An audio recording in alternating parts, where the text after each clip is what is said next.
प्रतिनिधियों, अधिकारियों, कर्मचारियों, पढ़े लिखे लोगों, आपको ये बात स्पष्ट समझ लेनी चाहिए कि आपको इतने सारे अधिकार, आपको ये सम्मान, आपकी गरिमा, ये किसकी वजह से है। ये सारी सुविधाएं आपको बाबा साहब डॉक्टर अम्बेडकर की देन है। आपको जीने का, स्वतंत्र रहने का, पढ़ने का अधिकार जो मिला है वो भारतीय संविधान के अनुच्छेद 21 से मिला है, किसी की प्रार्थना से नहीं मिला। आपको पानी पीने का अधिकार मिला है, वो भारतीय संविधान की देन है, ये किसी मंत्र के जाप से आपको नहीं मिला।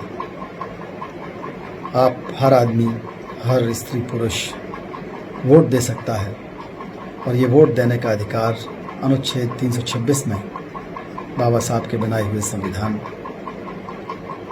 के द्वारा दिया गया है।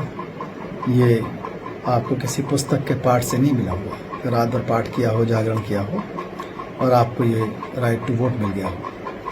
प्रतिनिधित्व का जो अधिकार है, नेता बनने का, प्रतिनिधि बनने का, MLA MP बनने का अधिकार अनुच्छेद 330, 332 में मिला है भारतीय संविधान के। ये भी किसी कलावे बांधने की वजह से नहीं मिला। आपको जो नौकरी मिलती है फॉर्म भरने के बाद में इम्तहान देते हैं, ये भी अनुच्छेद 16 और अनुच्छेद 335 ना होता तो आपको ये सब नौकरियां ना मिलती।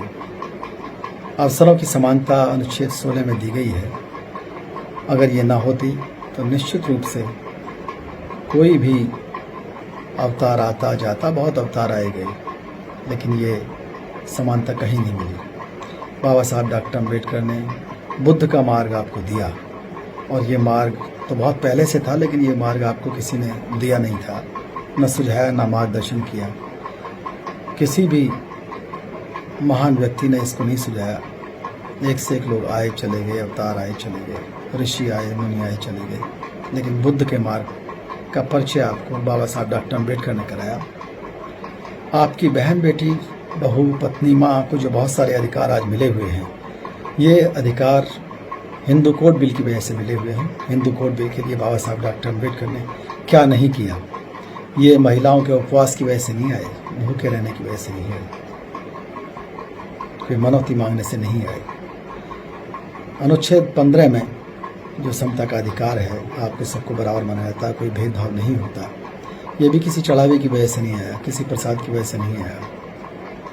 अब तो ये अनुच्छेद 15 बहुत ज़्यादा लोकप्रिय हो गया है, फिल्म भी बनी है इस पर, पिछले दिनों काफ़ी पसंद की गई, लेकिन इसके पीछे बाबा साहब डॉक्टर अम्बेडकर कारण है। इसके पीछे कोई किसी का चढ़ावा, मनौती आदि नहीं है। पिछड़ों के लिए बाबा साहब डॉक्टर अम्बेडकर ने न सिर्फ OBC वर्ड कॉइन किया, बल्कि जो पिछड़ों के लिए आयोग की मांग की थी, और उसी वजह से बाबा साहब ने इस्तीफा भी दिया कानून मंत्री पद से। यह भी किसी तीर्थ यात्रा की देन नहीं है, यह भी बाबा साहब डॉक्टर अम्बेडकर की देन है। आज सड़कों पर आप चलते हैं, बेखौफ होकर चलते हैं, कोई बात जाती है तो आप अत्याचार के खिलाफ थाने जाते हैं, अपना अधिकार मांगने तहसील जाते हैं, इलाज कराने अस्पताल जाते हैं, इस सड़क पर चल कर जाते हैं। इस पर चलने का आपको अधिकार नहीं था। ये अधिकार किसी बाबा के चमत्कार ने नहीं दिलवाया, ये भी आपको बाबा साहब डॉक्टर अम्बेडकर की देन है। आपको गरिमा और सम्मान का अधिकार बाबा साहब डॉक्टर अम्बेडकर की देन है।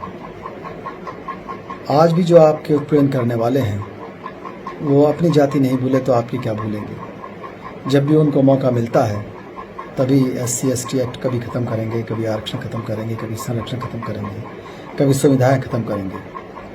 वो मौका मिलते ही उत्पीड़न करने लगते हैं। अगर अम्बेडकरवाद पर चलोगे तो आपको बहुत से साथी मिलेंगे, नहीं चलोगे तो वही हाल होगा जैसे न घर के रहोगे और न घाट के रहोगे। अगर सच्चे राष्ट्रवादी बनना है, सच्चे देश का, सच्चे समाज का, पूरे समाज का हितैषी बनना है,